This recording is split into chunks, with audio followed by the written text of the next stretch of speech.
Hello everyone, welcome back with the phrasal verbs lesson. We are learning 5 phrasal verbs each week with their meaning and the meaning explained in Tamil. Also with example sentences. Do you know what are phrasal verbs? Phrasal verbs are the verbs that join with a preposition or an adverb so that it changes its meaning. Phrasal verbs என்பன normal verbs போன்ற use பண்ணப்படக்கூடியவை. But இவற்றோட ஒரு preposition அல்லது adverb இணைந்து அதோட மீனிங்கை change பண்ணுது. ஒவ்வொரு phrasal verbுக்கும் exactly ஒரு டிஃப்ரெண்ட்டான மீனிங் இருக்கும். அந்த மீனிங்கில் நீங்கள் ஒவ்வொரு phrasal verbஸையும் உங்களோட சென்டென்சஸில் யூஸ் பண்ணிக்கொள்ளலாம். ஸோ phrasal verbஸை நீங்கள் verbஸை யூஸ் பண்ணுவது போலவே எல்லா டென்சஸ்லையும் வெவ்வேறு ஃபார்ம்ஸில், அதாவது base form, simple past, past participle, I N G form, இந்த மாதிரி எல்லா டிஃப்ரெண்ட்டான ஃபார்ம்ஸ்லையும் யூஸ் பண்ணி சென்டென்சஸ் உருவாக்கலாம்.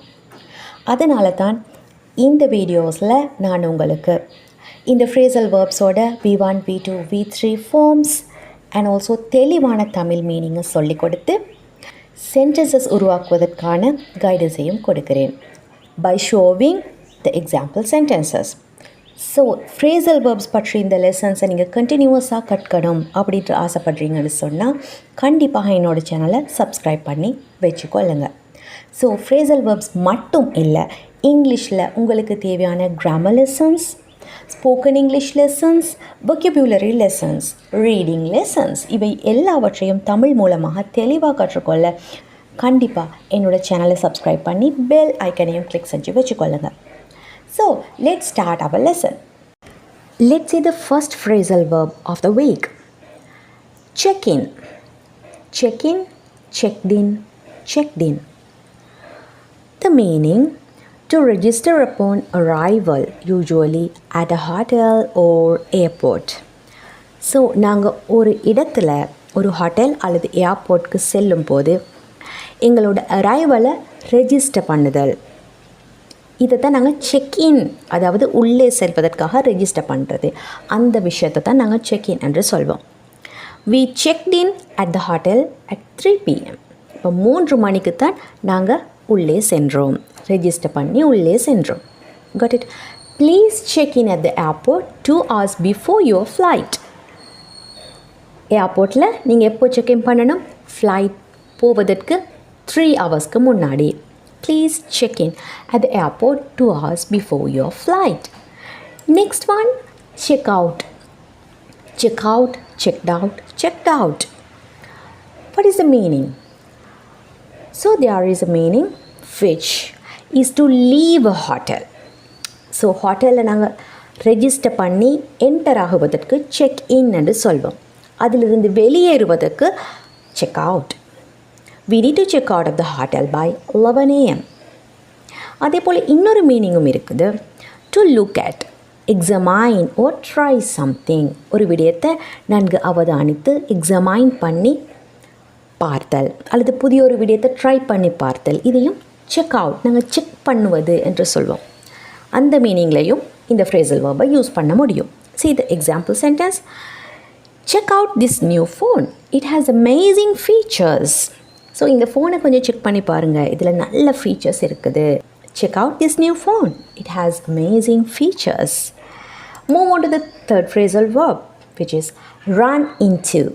Run into, ran into, run into. What is the meaning? To meet someone by chance. எதிர்பாராத விதமாக ஒருவரை சந்தித்தல். இப்போ நீங்கள் வீதியில் சென்று கொண்டிருக்கும் பொழுது அல்லது ஒரு ஷாப்பிங் மால் போயிருக்கும் பொழுது சடனாக எதிர்பாராத விதமாக ஒரு ஃப்ரெண்டை அல்லது ரிலேட்டிவை மீட் பண்ணிக்கொள்வது, இது தான் நாங்கள் ரன் இன்டு. ஓகே, ஒரு பர்சன் மட்டும் இல்லை, எதிர்பாராத ஒரு சம்பவத்தை அனுபவிப்பது, இதையும் ரன் இன்டு என்று சொல்ல முடியும். See the example sentences. I ran into my old friend at the supermarket. I ran into my old friend at the supermarket. We ran into a problem while fixing the computer. Make your own sentences and comment them in the comment section. Fourth one, burn out. Burn out, burned out, burnt out. What is the meaning? To become very tired or exhausted from overwork. So ரொம்ப நேரம் அதிக வேலை, கஷ்டப்பட்டு வேலை செய்ததன் காரணமாக அதிக டயர்டாகுதல், இதுக்கு மேலே முடியாது என்ற லெவலுக்கு வருது, which is burn out. After working 12 hours straight, he completely burned out. So 12 hours வேலை செய்ததுக்கு பிறகு அவன் ரொம்பவே டயர்ட் ஆகிட்டான். Okay, next meaning, something stops working due to overuse. ஒரு பொருள் அல்லது இன்ஸ்ட்ருமெண்ட் ரொம்ப நேரமாக யூஸ் பண்ணப்பட்டது, ரொம்ப காலமாக யூஸ் பண்ணப்பட்டதன் காரணமாக அதோட ஒர்க்கை ஸ்டாப் பண்ணுதல், அது உடைந்து போதல், பழுதடைந்து போதல், இதையும் எங்களுக்கு பேர்ன் அவுட் என்று சொல்ல முடியும். The light bulb burned out, so we need to replace it. Got it? Last phrasal verb of the day. Back away. Back away, backed away, backed away.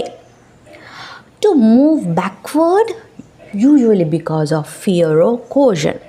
So பயத்தின் காரணமாக அல்லது ஒரு ஆபத்தின் காரணமாக நாம் மெதுவாக பின்னோக்கி செல்லல். Understood? When the dog growled, I slowly backed away. So அந்த நாய் கோபமான நிலையில் குறைத்தது, இதன் ரீசனாக நான் மெதுவாக பின்னோக்கி சென்றேன். She backed away from the edge of the cliff to be safe. Cliff என்பது செங்குத்தான பாறை, ஒரு பள்ளத்தாக்கை அண்டிய அந்த மலைப்பகுதி. ஓகே, செங்குத்தான மலைப்பகுதி என்று சொல்வது நாங்கள் கிளிஃப் அப்படின்ட்டு சொல்வோம். அந்த கிளிஃபோட எட்ஜிலிருந்து மெதுவாக அவள் பின்னோக்கி சென்றாள். To be safe. Understood? So back away என்பது பயம் அல்லது ஒரு ஆபத்தான நிலைமை காரணமாக பின்னோக்கி செல்லல், இதை தான் பேக் அவே என்று யூஸ் பண்ணுவோம். So today we have learned 5 more phrasal verbs, and இந்த ஒவ்வொரு ஃப்ரேசல் வேர்பையும் எந்த மாதிரியான சிச்சுவேஷன்ஸில் நீங்கள் யூஸ் பண்ணணும், அதோட எக்ஸாக்டான மீனிங் என்ன என்பதையும் தெளிவுபடுத்தி இருக்கிறேன். Now it's your turn to make your own sentences using all these phrasal verbs. Make at least 5 sentences on your own. So இந்த ஒவ்வொரு சென்டென்சஸையும் நீங்கள் டிஃப்ரெண்ட் டென்சஸில் உருவாக்கி பாருங்கள், வெவ்வேறான சென்டென்ஸ் பேட்டர்னில் உருவாக்கி பாருங்கள். And let's meet with 5 more phrasal verbs next Wednesday. Until that, take care.